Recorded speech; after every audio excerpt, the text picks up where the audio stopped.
Salomo mendirikan istananya sampai 13 tahun lamanya. Barulah selesai seluruh istananya itu. Ia mendirikan gedung hutan Libanon, 100 hasta panjangnya dan 50 hasta lebarnya, dan 30 hasta tingginya. Disangga oleh 3 jajar tiang kayu aras dengan ganja kayu aras di atas tiang itu. Gedung itu ditutup dari atas dengan langit-langit kayu aras. Di atas balok-balok melintang yang disangga oleh tiang-tiang itu. 45 jumlahnya, yakni 15 sejajar. Ada pula 3 jajar jendela berbidai. Jendela berhadapan dengan jendela 3 kali. Dan semua pintu dan jendela segi 4 bangunnya. Jendela berhadapan dengan jendela 3 kali. Ia membuat juga balai saka, 50 hasta panjangnya dan 30 hasta lebarnya.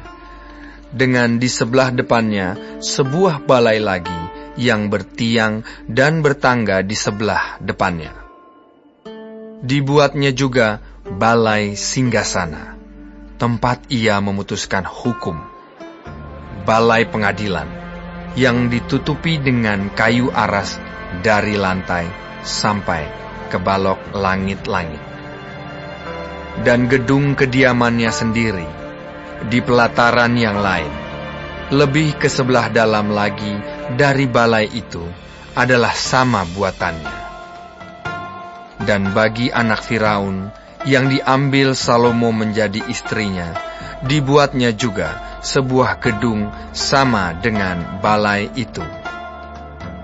Tembok dari semuanya ini dibuat dari batu yang mahal-mahal, yang sesuai dengan ukuran batu pahat, digergaji dengan gergaji dari sebelah dalam dan dari sebelah luar, dari dasar sampai ke atas, dan juga dari tembok luar sampai kepada tembok pelataran besar. Bahkan dasar gedung-gedung itu dari batu yang mahal-mahal, batu yang besar-besar, batu yang 10 hasta, dan batu yang 8 hasta. Di bagian atas ada batu yang mahal-mahal, berukuran batu pahat, dan kayu aras juga. Sekeliling pelataran besar ada tembok dari 3 jajar batu pahat dan 1 jajar balok kayu aras. Demikian juga sekeliling pelataran dalam rumah Tuhan dan balainya. Kemudian Raja Salomo menyuruh orang menjemput Hiram dari Tirus. Dia adalah anak seorang janda dari suku Naftali, sedang ayahnya orang Tirus, tukang tembaga. Ia penuh dengan keahlian, pengertian, dan pengetahuan untuk melakukan segala pekerjaan tembaga. Ia datang kepada Raja Salomo, lalu melakukan segala pekerjaan itu bagi raja. Ia membentuk 2 tiang tembaga, tinggi tiang yang satu 18 hasta, dan dapat dililit oleh tali yang 12 hasta panjangnya. Tiang yang kedua demikian juga.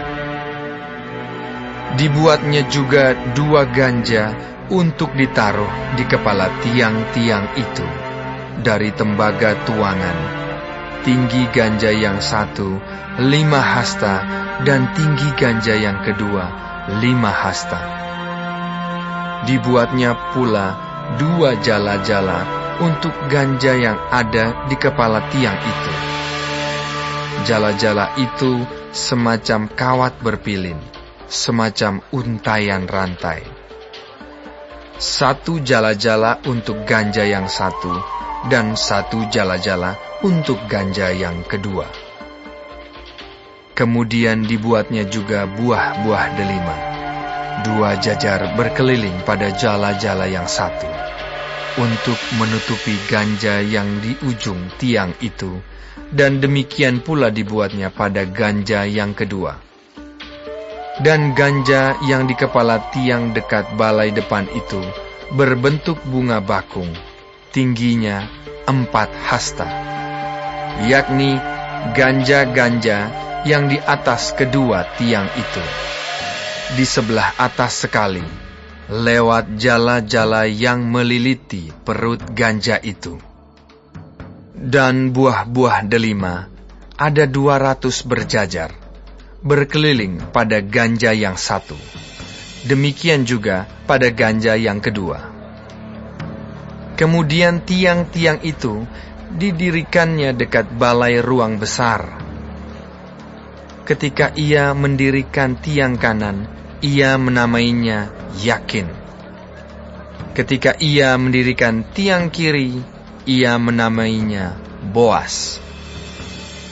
Dan setelah bentukan bunga bakung itu ditaruh di kepala tiang-tiang itu, maka siaplah pekerjaan membuat tiang-tiang itu. Kemudian dibuatnyalah laut, tuangan yang 10 hasta dari tepi ke tepi, bundar keliling, 5 hasta tingginya, dan yang dapat dililit berkeliling oleh tali yang 30 hasta panjangnya. Dan di bawah tepinya ada gambar buah labu yang mengelilinginya sama sekali, 10 dalam sehasta, merangkum laut itu berkeliling. Labu itu 2 jajar, dituang setuangan dengan bejana itu. Laut itu menumpang di atas 12 lembu, 3 menghadap ke utara dan 3 menghadap ke barat, 3 menghadap ke selatan dan 3 menghadap ke timur. Laut itu menumpang di atasnya, sedang segala buntut lembu itu menuju ke dalam. Tebal laut itu setapak tangan, dan tepinya serupa tepi piala, seperti bunga bakung yang berkembang. Laut itu dapat memuat 2.000 bat air. Selanjutnya, dibuatnya 10 kereta penopang dari tembaga. 1 kereta 4 hasta panjangnya, 4 hasta lebarnya, dan 3 hasta tingginya. Beginilah bentuk kereta penopang itu. Ada papan penutupnya, dan papan itu diapit oleh bingkai. Dan pada papan penutup yang diapit oleh bingkai itu ada singa, lembu, dan kerub. Dan demikian juga pada bingkai itu. Di sebelah atas dan di sebelah bawah singa dan lembu itu ada karangan-karangan bunga yang tergantung. Pada 1 kereta penopang ada 4 roda tembaga dengan poros tembaga. Dan pada keempat penjurunya ada sangga untuk menyangga bejana pembasuhan. Sangga-sangga itu dituang, dan di sebelah luar setiap sangga ada karangan bunga. Dan mulut kereta penopang itu ada di sebelah dalam sangga-sangga itu, menonjol ke atas 1 hasta. Mulutnya itu bundar, buatannya sebagai tumpuan, dan dalamnya 1,5 hasta. Juga pada mulutnya itu ada ukiran, tetapi papan-papan penutupnya 4 persegi, jadi tidak bundar. Keempat roda itu ada di bawah papan penutup, dan tangan-tangan roda itu ada pada kereta penopang itu, dan tinggi 1 roda ialah 1,5 hasta. Dan buatan roda itu seperti buatan roda kereta, tetapi tangan-tangannya, lingkarnya, jari-jarinya, dan napnya, semuanya tuangan. Keempat sangga pada keempat sudut setiap kereta penopang adalah seiras dengan kereta itu. Dan di sebelah atas kereta penopang itu ada leher bundar berkeliling, 1/2 hasta tingginya. Di sebelah atas kereta itu ada pula topang-topang dan papan penutup yang seiras dengan dia. Maka pada muka topang-topangnya itu dan pada papan-papan penutupnya diukirkannyalah kerub, singa, dan pohon korma, masing-masing menurut tempat yang ada, dan karangan bunga sekeliling. Demikianlah dikerjakannya ke-10 kereta penopang itu.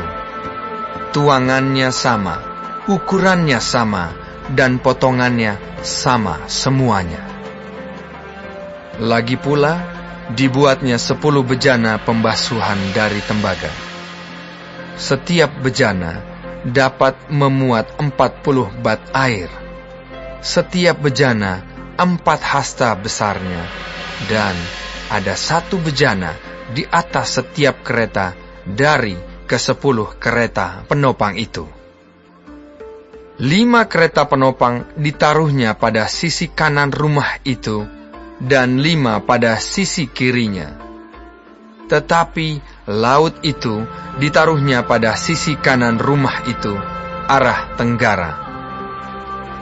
Dan Hiram membuat juga kuali-kuali, penyodok-penyodok, dan bokor-bokor penyiraman. Demikianlah Hiram menyelesaikan segala pekerjaan yang harus dilakukannya bagi Raja Salomo di rumah Tuhan, yakni kedua tiang dengan kedua bulatan ganja yang di kepala tiang itu, dan kedua jala-jala yang menutup kedua bulatan ganja itu, 400 buah delima untuk kedua jala-jala itu, 2 jajar buah delima untuk 1 jala-jala, guna menutupi kedua bulatan ganja yang di atas tiang itu. Ke-10 kereta penopang dan ke-10 bejana pembasuhan yang di atas kereta itu. Laut yang 1 itu dan ke-12 lembu yang di bawah laut itu. Kuali-kuali, penyodok-penyodok, dan bokor-bokor penyiraman. Segala perlengkapan yang dibuat Hiram bagi Raja Salomo di rumah Tuhan itu adalah dari tembaga yang diupam. Raja menuang semuanya itu di lembah Yordan, di dalam tanah liat antara Sukot dan Sartan. Dan Salomo membiarkan segala perlengkapan itu tidak ditimbang, karena jumlahnya yang amat besar. Berat tembaga itu tidaklah terhitung. Salomo membuat juga segala perlengkapan yang ada di rumah Tuhan, yakni mezbah emas dan meja emas tempat menaruh roti sajian. Kandil-kandil dari emas murni, 5 di sebelah kanan dan 5 di sebelah kiri, di depan ruang belakang. Kembang-kembangnya, lampu-lampunya, dan sepit-sepitnya dari emas. Pasu-pasunya, pisau-pisaunya, bokor-bokor penyiramannya, cawan-cawannya, dan perbaraan-perbaraannya dari emas murni. Engsel-engsel untuk pintu ruang dalam, yakni tempat maha kudus, dan engsel-engsel untuk pintu ruang besar bait suci dari emas. Maka genaplah segala pekerjaan yang dilakukan Salomo di rumah Tuhan itu. Kemudian Salomo memasukkan barang-barang kudus Daud, ayahnya, dan menaruh perak, emas, dan barang-barang itu dalam perbendaharaan rumah Tuhan.